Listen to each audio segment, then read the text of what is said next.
పెళ్ళైనా పండగైనా వేడుక ఏదైనా పట్టుచీరల ప్రత్యేక వేదిక వారాహి సిల్క్స్.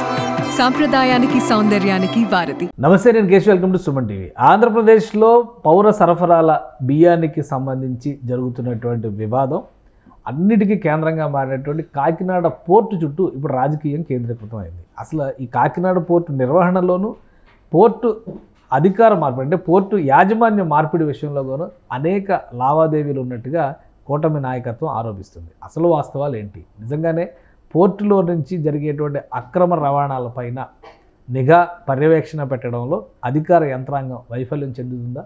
నాదెండ్ల మనోహర్ ఒక రాష్ట్ర మంత్రిగా చేసినటువంటి ఆరోపణలు విమర్శలు వెనుక ఉన్నటువంటి వాస్తవాలు ఏంటి? ఈ అంశాన్ని విశ్లేషించే ప్రయత్నం చేద్దాం. మనతో పాటు పొలిటికల్ అనలిస్ట్ చంద్ర శ్రీనివాస్ గారు. నమస్కారం.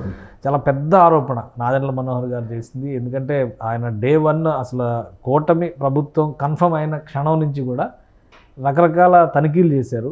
ఆయనకి శాఖను కేటాయించిన మరుక్షణం సివిల్ సప్లైస్ బియ్యాన్పైనే ఫోకస్ అంతా పెట్టారు. ఇప్పుడు కాకినాడ పోర్టు పైన చాలా తీవ్రమైనటువంటి ఆరోపణలు చేశారు. ఏ విధంగా చూడాలి? అందులో ఉన్నటువంటి వాస్తవాలు ఏంటి? డెఫినెట్గా అండి. ఆయన ఆరోపించి ఇప్పుడు చరిత్రలో ఇంత భారీ స్కాము దేశ భద్రతనే గాలికి వదిలేసి పోర్టుని అక్రమార్కుల చేతిలోకి వెళ్ళిపోయిందని చెప్పి ఆరోపించాడు. ఫస్ట్ పాయింటే, ఇంతకుముందు కేవీ రావు గారి ఆధ్వర్యంలో ఉన్న ఈ పోర్టుని అరబిందో రియాలిటీకి ఎలా వెళ్ళింది? 41.12% ఎందుకు ఇచ్చారు? దీన్ని జగన్మోహన్ రెడ్డి గారు సమాధానం చెప్పారు. అరబిందో రియాలిటీకి హైదరాబాద్లో ఉంది, దానికి కాకినాడ పోర్టు సంబంధం అయింది. కాకినాడలో పెన్సిల్ కర్మాగారం కూడా పెడితే వివాదం అయింది. తర్వాత వాళ్ళ ఫార్మా ఇండస్ట్రీలో ఉండాలి, విశాఖపట్నం ఫార్మా. ఆయన శరత్ చంద్రారెడ్డి అరవిందో తెలుసు మాకు, ఢిల్లీలో లిక్కర్ స్కామ్లో కూడా ఆయన అప్రూవల్గా మారాడు. ఇటువంటి వ్యక్తికి ఎట్లా ఇస్తారు? గత వైసీపీ ప్రభుత్వంలో ఇచ్చారు. అది కూడా ఎట్లా ఇచ్చారు? ఆ పోర్టు నిర్వాహకులు కేవీ రావుని బెదిరించి 41.12% వాటాను వాళ్ళ ఫ్యామిలీ నుంచి రాపించుకున్నారనేది ఆరోపణ.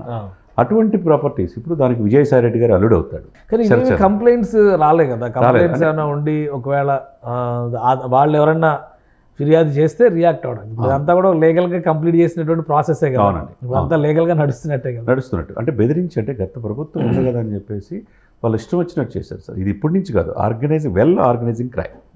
ఇది కేంద్ర ప్రభుత్వం సంబంధించిన తీర ప్రాంతం. పవన్ కళ్యాణ్ గారు చెప్పినట్టు గుజరాత్ తర్వాత తీర ప్రాంతం ఉంది. గుజరాత్ తీర ప్రాంతం ఉంది కాబట్టి అంత డెవలప్ అయింది పరిశ్రమలు పెట్టి.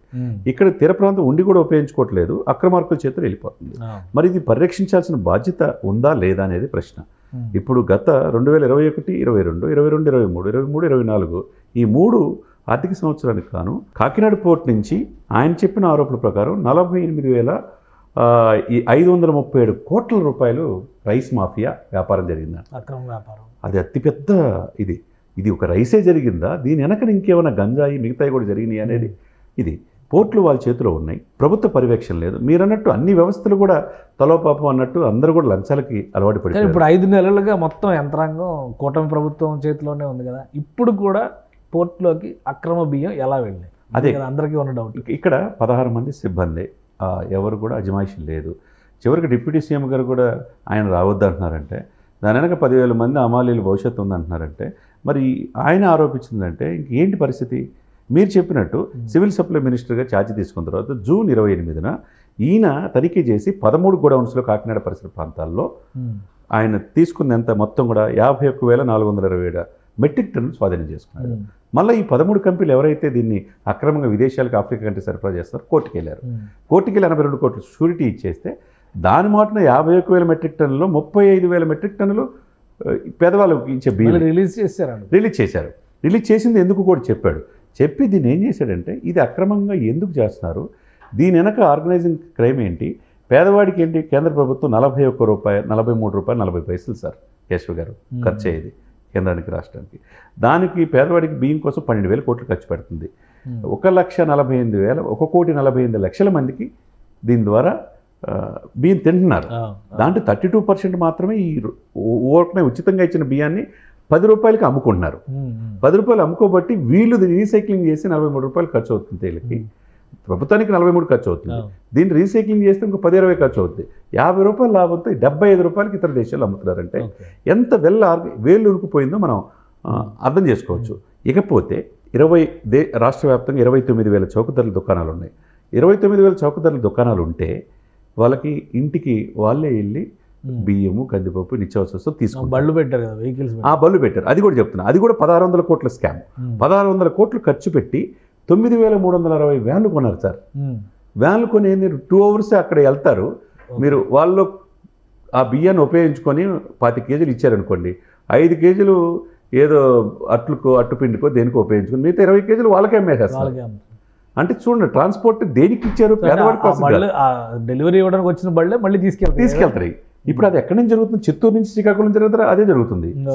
సివిల్ సప్లై శాఖ మొత్తం ఎవరి చేతిలో ఉంది? చైర్మన్ ఎవరు? భాస్కర్ రెడ్డి గారు, వాళ్ళ నాన్నగారు, ద్వారంపూడి నాన్నగారు. పోర్ట్ అన్ని ఎవరి నిర్వాహకులు ఉంది? వీరభద్రారెడ్డి. మానస ఎంటర్ప్రైజ్ ఎవరిది? ద్వారంపూడి ఫ్యామిలీది. 7 ఎకరాలు ఈ పోర్ట్లోనే ఉందంటే స్థలం ఇచ్చారంటండి ఈ మానస ఎంటర్ప్రైజ్కి. ఎలా ఇస్తారు? మీరు చెప్పిన 1600 కోట్లు ఖర్చు పెట్టి 9360 వ్యాన్లు కొన్నారంటే, ఈ వ్యాన్లు ఏదో పేద ప్రజల కోసం కొన్నారని అందరూ అనుకుంటున్నారు. దాని వెనక ఇదంతా ప్రాపర్ ఆర్గనైజ్ చేయడం కోసం వ్యాన్లు ఉపయోగిస్తారు. అంటే అదే ఉపయోగించారు. ఇక్కడ దీన్ని అడిగే వాళ్ళు లేరు. ఇది వెల్ ఆర్గనైజ్డ్ క్రైమ్. గత 3-4 సంవత్సరాలు గత ప్రభుత్వ హయాంలో జరిగిన ఈ ఇదికి బాధ్యులు ఎవరు? ఆయన ప్రశ్నిస్తారు. ఇప్పుడు చర్యలు తీసుకుంటారా తీసుకోరా? ఆల్రెడీ సీజ్ చేసిన ధాన్యం మొత్తం రిలీజ్ చేశారు అంటున్నారు. ఇంకోవైపు నేను చూస్తే 5 నెలలు అయిపోయింది, యంత్రాంగం అంతా మారిపోయి 5 నెలలు అయింది. ఇప్పుడు అధికారం అంతా కూడా వీళ్ళ చేతిలోనే ఉంది. ఏం చర్యలు తీసుకుంటారు, ఏ విధంగా కంట్రోల్ చేస్తారు, దీని మీద క్లారిటీ కూడా ఇవ్వాలి కదా.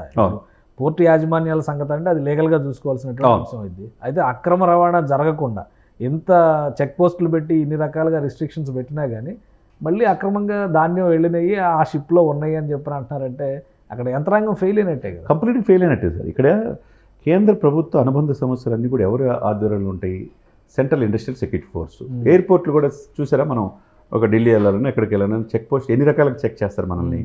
అట్లా ఈ వ్యవస్థ లేదు. ఈ పోర్టులన్నీ కూడా ఈ ప్రైవేట్ పరం అయ్యేతలకి ఇష్టానుసారంగా వ్యవహరించుకున్నారు. ఎవరికోళ్ళు బెదిరించి తీసుకోవడం, వాటర్ దాంట్లో ఏం జరుగుతుందో కూడా తెలియని ఇతర దేశాలకు ఏం జరుగుతుందో తెలియదు. ఆయన ఆరోపించినట్టు కసపులంటలు సముద్ర మార్గం ద్వారా వచ్చి ముంబైను మారణహోమం చేశాడు. మరి అటువంటిది తీర ప్రాంతాన్ని మనం రక్షించుకోవాల్సిన బాధ్యత మనకు ఉందా లేదా? దేశ రక్షణ సంబంధించిన విషయం ముడిపడి ఉంది. కాబట్టి ఈ కేంద్ర ప్రభుత్వం కూడా దీని మీద దృష్టి పెట్టాలి. సిఎస్ఎఫ్ లాంటి సెంట్రల్ ఇండస్ట్రియల్ సెక్యూరిటీ ఫోర్సు ఈ నిఘా వ్యవస్థ ఇంతవరకు రియాక్షన్ లేదు. కేంద్ర ప్రభుత్వ సంస్థల నుంచి కానీ కేంద్ర ప్రభుత్వం వైపు నుంచి కానీ ఇంకా ఏమి రియాక్షన్ లేదు. రాష్ట్ర ప్రభుత్వంలో కూడా ఎంతవరకు చర్యలు తీసుకుంటారనే దాని మీద రకరకాల వైరల్స్ ఇప్పుడు మరి కాసేపట్లో చంద్రబాబు నాయుడు గారితో ఉప ముఖ్యమంత్రి పవన్ కళ్యాణ్ గారు సమావేశం అవుతారు. దీని మీద ఏం చర్యలు తీసుకోబోతున్నారో మీడియా ముఖ్యంగా చెప్పొచ్చు. అదేవిధంగా సెంట్రల్ ఏ విధంగా క్యాబినెట్ మీటింగ్ కూడా ఉంది. క్యాబినెట్ మీటింగ్ కూడా ఉంది. అదేవిధంగా సెంట్రల్ కూడా ఈయన హోంశాఖకి లెటర్ రాశారు, ఆల్రెడీ వెళ్ళిపోయింది. కాబట్టి దీని మీద పూర్తిగా ఈ దశాబ్దాల తరబడి జరుగుతున్న ఈ అక్రమంగా ఏదైతే స్మగ్లింగ్ ఉందో ఇక మీద జరగకుండా మొత్తం కంప్లీట్గా మానిటరింగ్ వ్యవస్థ అనేది రావాల్సిన అవసరం ఉన్నది. ఆ దిశగా ఈ ప్రభుత్వం చేస్తాను. ఎందుకు వదిలిపెట్టరు, పవన్ కళ్యాణ్ గారు వదిలిపెట్టరు. ఎవరు వదిలిపెట్టినా ఆయన వదిలిపెట్టారు. సీజ్ ద షిప్ అనేది మీడియా అటెన్షన్ కోసం చేసిన కామెంట్స్ ఇవన్నీ కూడా. కాబట్టి అక్కడ యాక్షన్ ఏమి ఉండట్లేదు. పట్టుకున్న 35,000 ధాన్యం కూడా మళ్ళీ వదిలేశారు. అక్రమం అయితే అసలు ఎందుకు వదులుతారు అని చెప్పి అంటున్నారు. సార్ క్లియర్గా ఇక్కడ తెలియాల్సింది ఏంటంటే, వీళ్ళు ఏంటి రైస్ మిల్లర్స్ దీనికి అలవాటు పడిపోయారు.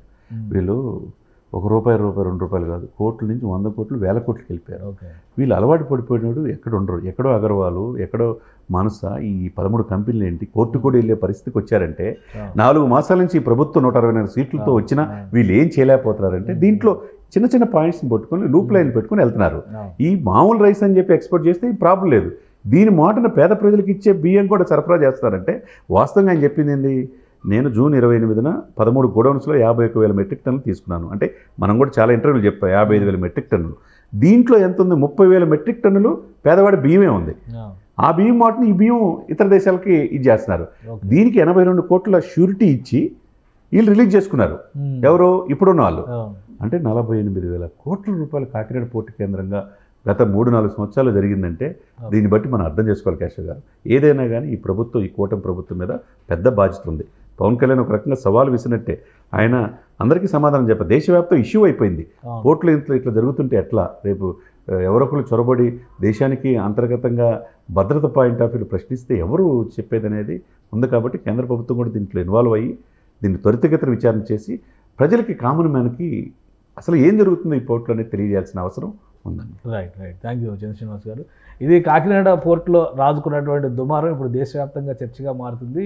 ఏపీ సీఎం చంద్రబాబుతో పవన్ కళ్యాణ్ భేటీ కాబోతున్నారు. దీనిపైన ఒక కఠినమైన నిర్ణయం తీసుకోవడం ద్వారా రేపు ఏపీ క్యాబినెట్లో కూడా ఈ అంశం పైన చర్చ జరిగే అవకాశం కనిపిస్తుంది. సివిల్ సప్లైస్ బియ్యం దారి మళ్లడం పైన మాత్రం కూటమి ప్రభుత్వం స్ట్రిక్ట్ యాక్షన్ ప్లాన్ రెడీ చేసుకుందని చంద్ర శ్రీనివాస్ గారు విశ్లేషిస్తున్నారు. ఇది special discussion. Keep watching. Suman టీవీలో మీ పర్సనల్ అండ్ బిజినెస్ ప్రమోషన్స్ కోసం కింది నెంబర్కి కాంటాక్ట్ చేయండి.